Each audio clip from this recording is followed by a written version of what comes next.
So what's up gang, welcome back to my YouTube channel, and of course it's your boy Vidula back in today's video. So guess what, so today is again different. We present to you this. So as I told you guys, I wanted to make a video about this. I feel like it's motivation, you know, at least to do something, because whenever you reach an achievement in life, someone else could be motivated from what you are actually doing. So this is what I bring to you guys. So if you guys like the video, please guess what, smash the like button, and of course please make sure you hit the subscribe button. So we are going to slide into the video.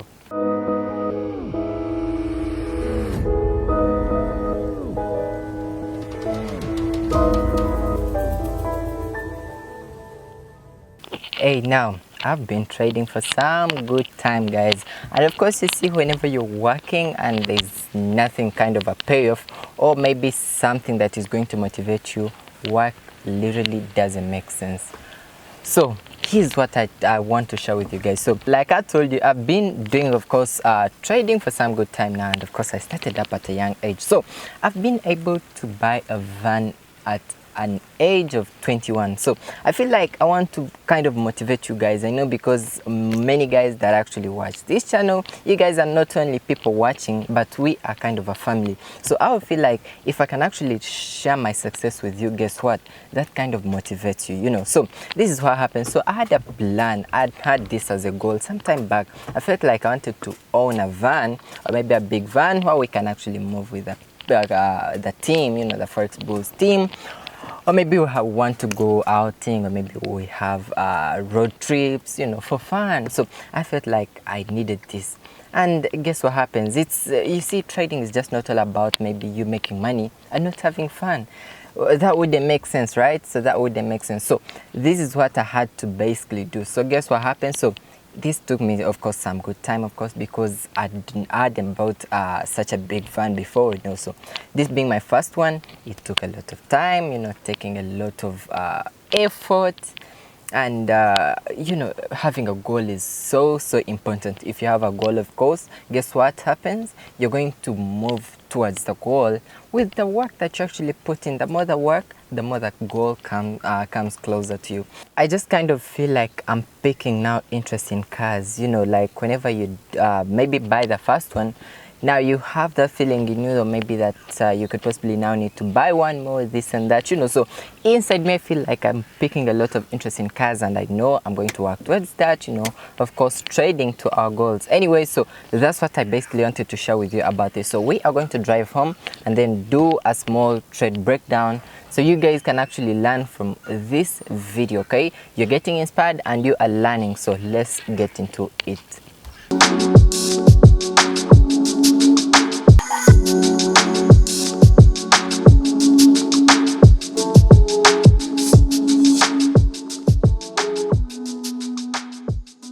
What's up, team? So we are going to dive straight into the breakdown, but of course before we do that, please make sure you join our free Telegram channel, where you can actually be able to catch them these same trades. And of course, if you want to trade using the same brokers I do, check the link in the description below. So let's slide into the breakdown. So as you guys can see in here, we are on GBP/JPY. So I'm going to be breaking this down, and then I'll see how I actually get some trades here. Now let's get straight into it. So this GBP/JPY, and of course we're on the H4. So I had to first look out for those key levels. But of course, you guys know, looking for key levels, you could possibly maybe use trend lines.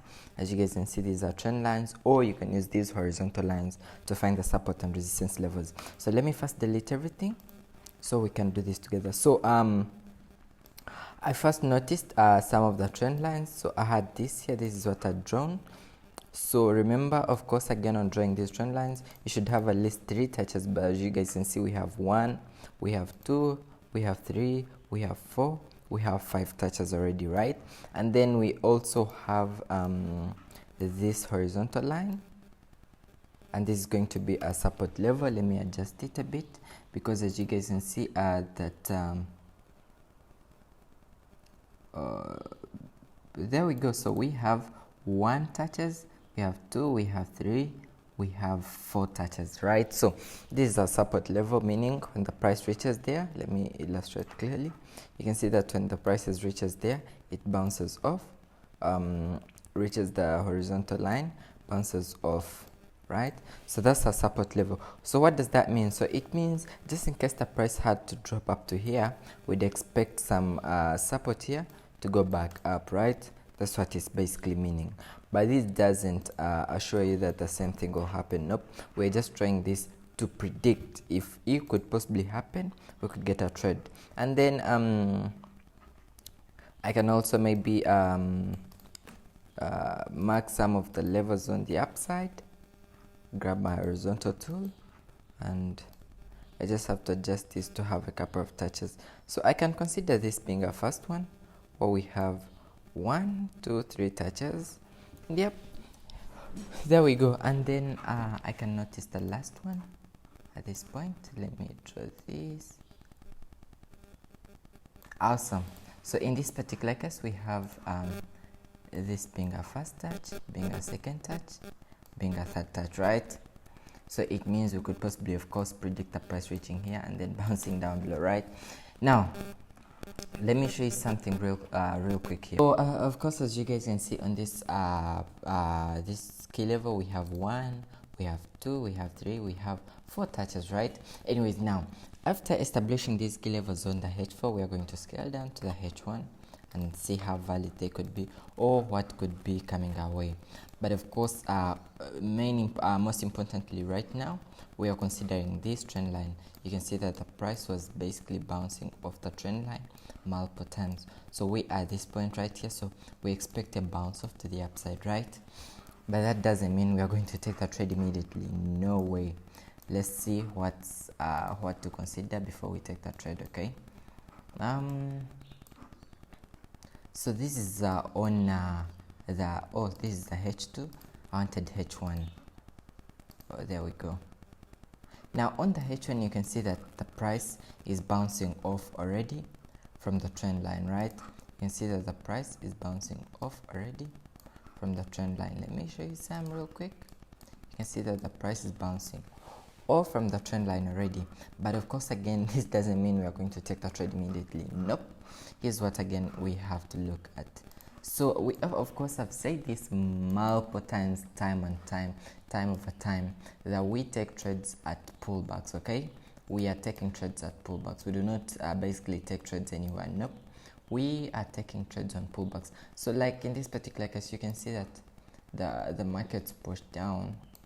So this is this being a pullback.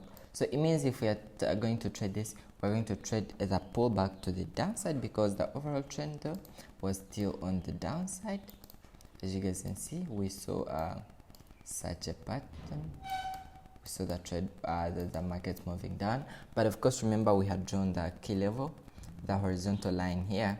So either ways, that also gives us some support on what to actually take this trade. So I guess we are looking for a buy, but this buy could be a short-term buy. Okay, it's going to be a short-term buy. So let's scale down to M15 so we can see.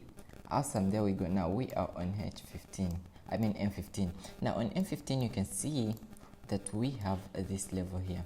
You can see if it was a continuous downtrend, this level would have been broken in a way that maybe we could have seen such an impulsive move, the downside, and then get a pullback and then slide to the downside, right? But the same thing didn't happen. So instead, we saw the markets playing around. Let me show you real quick. You can see that the markets were playing around Asia. You can see that the markets were playing around, and guess what's happening? We can actually look at these levels, and this could be head and shoulders, inverted head and shoulders. So this kind of gets us a trade. It's getting us a trade to the upside. Now at this particular point here, let's see what we are basically looking at. So we can see that we have seen the pullback already. We guys have seen the pullback already. So I could possibly take my trade at this point here, because this was a pullback, so it's now pushing to the upside. So I'm going to take a trade here, and then I'm going to just put my stop loss. Actually, this is literally the right spot for putting the stop loss. Let me also get this trade on my phone first. Let me get in the trade here.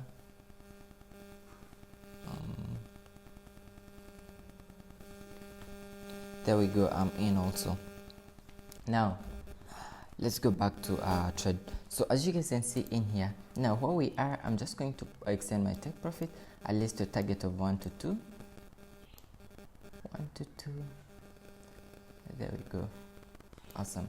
It means I'm risking 1 to make 2. Now where the stop loss is right now, this is the right spot. Either way, the best spot to place a stop loss would be around here, but this is so big. This is some good number of pips, so I'm just going to place my stop loss just below the previous pullback, and trust me, this trade is going to get into deep profit. So that's basically how I actually break down these trades and come up with such sniper entries. So I really hope you guys have enjoyed the video, and I hope you learn a lot in today's video. So see you guys in another video. I'm out.